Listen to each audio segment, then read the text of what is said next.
Excel techno school, Guruvayanakere, Venur. Admission open now. ನಮ್ಮ ಉಸ್ತುವಾರಿ ಸಚಿವರಾದ ದಿನೇಶ್ ಗುಂಡೂರಾವ್, ನಮ್ಮ ಶಾಸಕರಾದ ಐವಾನ್ ರವರು, ಇನ್ನೊಬ್ಬ ನಮ್ಮ ಶಾಸಕರಾದ ವೇದವ್ಯಾಸರವರು, ನಾವೆಲ್ಲ ಈ ಒಂದು ಕಾರ್ಯಕ್ರಮಕ್ಕೆ ಯಶಸ್ವಿಯಾಗಿ ಚಾಲನೆಯನ್ನು ಕೊಟ್ಟಿದ್ದೀವಿ.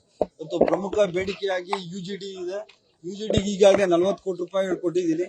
ಅದರಿಂದ ಮತ್ತೆ ಇನ್ನೂ ಒಂದಷ್ಟು ಹಣವನ್ನ ಬಿಡುಗಡೆ ಮಾಡಬೇಕು ಅಂತ ಹೇಳ್ಬಿಟ್ಟು ಸನ್ಮಾನ್ಯ ಉಸ್ತುವಾರಿ ಮಂತ್ರಿಗಳು ಹೇಳಿದ್ದಾರೆ. ಆ ಮಂತ್ರಿಗಳನ್ನು ಕರ್ಕೊಂಡು ನಾನು MLA ಮತ್ತು MLC ಕರ್ಕೊಂಡು ಸನ್ಮಾನ್ಯ ಮುಖ್ಯಮಂತ್ರಿಗಳ ಹತ್ರ ಹೋಗಿ ಈ ಯಾವುದು ಅತಿ ಶೀಘ್ರವಾಗಿ ಕೆಲಸ ಆಗಬೇಕಾಗಿದೆ ಆ ಕೆಲಸಕ್ಕೆ ಹಣವನ್ನು ಕೊಡಿಸಲಿಕ್ಕೆ ನಾನು ಪ್ರಾಮಾಣಿಕ ಪ್ರಯತ್ನ ಪಡ್ತೀನಿ.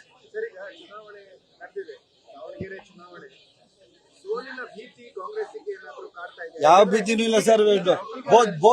Both candidates will win. Congress ಪಕ್ಷ 2 ಗೆಲ್ತೈತಿ. ನಾನು ಏನ್ ಹೇಳಿದೆ ಗೊತ್ತಾ ಸರ್, ಈಗಲೇ ಕಾಂಗ್ರೆಸ್ ಪಕ್ಷ ಅನ್ನೋದು ಸರ್ವ ಜನಾಂಗದ ಶಾಂತಿಯ ತೋಟ. ಹಿಂದೂ, ಮುಸ್ಲಿಂ, ಕ್ರಿಶ್ಚಿಯನ್ ನಾವೆಲ್ಲರೂ ಎಲ್ಲ ಯಾರಿದ್ದೀರಿ ನಾವೆಲ್ಲರೂ ಅಣ್ತಮ್ಮಂದಿರ ತರ ಅಂತ ಇರುವಂತ ಏಕೈಕ ಪಕ್ಷ ಅಂದ್ರೆ ದಟ್ ಈಸ್ ಕಾಂಗ್ರೆಸ್ ಪಕ್ಷ. ಇನ್ನು ಉಳಿದಿದ್ದೆಲ್ಲ ಪಕ್ಷಕ್ಕೆ ಸಂಬಂಧಪಟ್ಟಿದೆ. ಲೋಕಲ್ ಬಾಡಿ 6 ಕಾರ್ಪೊರೇಷನ್ ಎಲೆಕ್ಷನ್ಸ್ ಮಾಡಬೇಕಿದೆ.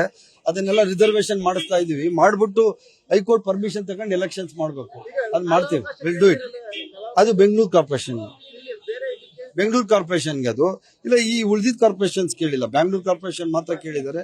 ಉಳಿದಿದ್ದ ಕಾರ್ಪೊರೇಷನ್ ನಾವು ಮಾಡ್ಬೇಕು. 6 ಕಾರ್ಪೊರೇಷನ್ಸ್ ಎಲೆಕ್ಷನ್ ಮಾಡಬೇಕಾಗಿದೆ.